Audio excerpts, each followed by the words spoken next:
I wondered what the possibilities would be for a truly interfaith church. Having been a Unitarian Universalist minister for more than 15 years and still being one, as a retired person, I often think about all of the possibilities that we had and we do have as Unitarian Universalists. The possibilities look like this. I remember a long time ago I went to a school called the University of Creation Spirituality. It was a very interfaith group there. There were ministers there from all different types of Protestant denominations and Catholic denominations, but there were also people there who weren't ministers, people who were teachers, who were accountants, business people, all types of different people. Anyone who had a master's degree could come to this interfaith school where you would receive a doctorate in ministry. We did all different types of rituals there in the morning, something called body prayer. We did rituals from the pagan traditions. We did rituals from Santeria and Orisha traditions. We did all kinds of Hindu traditions and movements, Sufi traditions and movements. And we could do these because all of the teachers there came from those traditions. What we were studying was the core belief system, the mystical traditions that lied at the core of every religion. And while we were there, we could sing, we could dance, we could talk, we could even say the word God, and no one needed to define that word because we all knew what each other was saying when we said that. The school emphasized the core beliefs, the core findings of the newest types of science, of just about every type of religion. It looked at the real scholarship behind the religions, deeply into the mystical occurrences and the feelings and the hopes and the dreams of those people who started that religion. While I was there, I felt very alive, very accepted, able to express the things that I myself believed in quite easily because the door was open. That is the one thing that any interfaith organization has over any single faith organization. It has the power to draw on all belief systems, to make a place where it is safe to express all those systems, and to allow an area for discussion, for deep understanding of each one, so that people can grow in their understandings of themselves in the world. People can begin to understand the way other people see the world without having to change their own thoughts and ideas.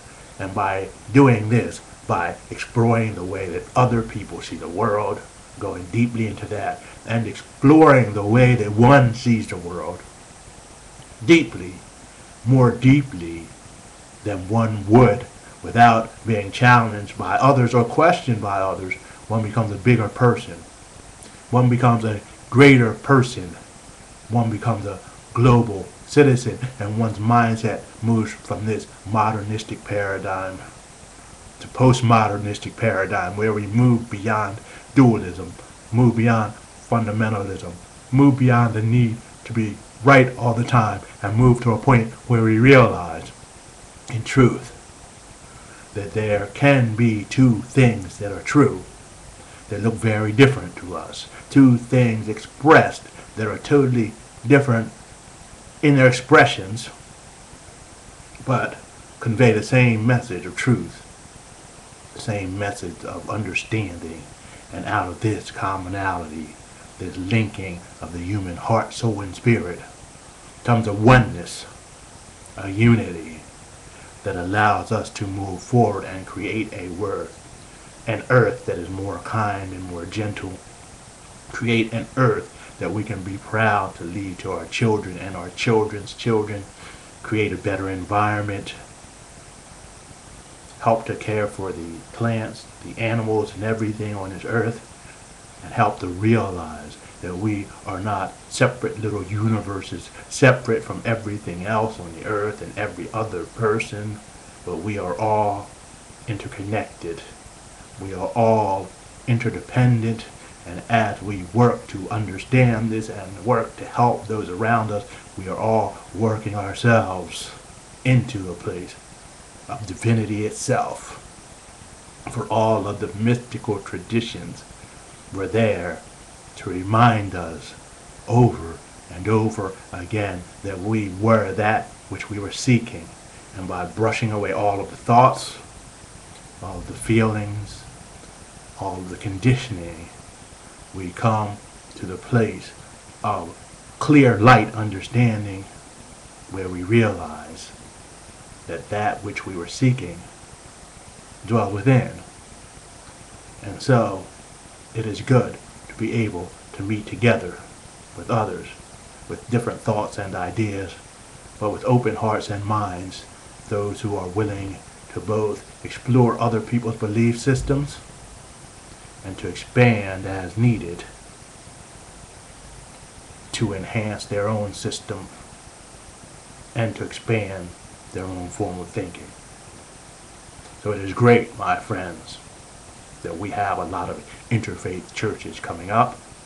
We hope that the universal circle of creation spirituality will be a force that pushes forth this new paradigm, that leads the way for people to be willing to let go of their most held-on belief systems that are not completely true, to let go of the part that is false, and to hold on to that which is true and loving, to hold on to that which is good.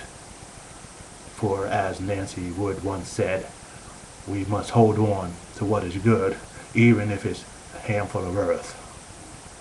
Let us hold on to what is good, for the love at the center of our lives and the hope and the peace that surpasses all understanding, is that which is good. Namaste, my brothers and sisters, and all my relatives.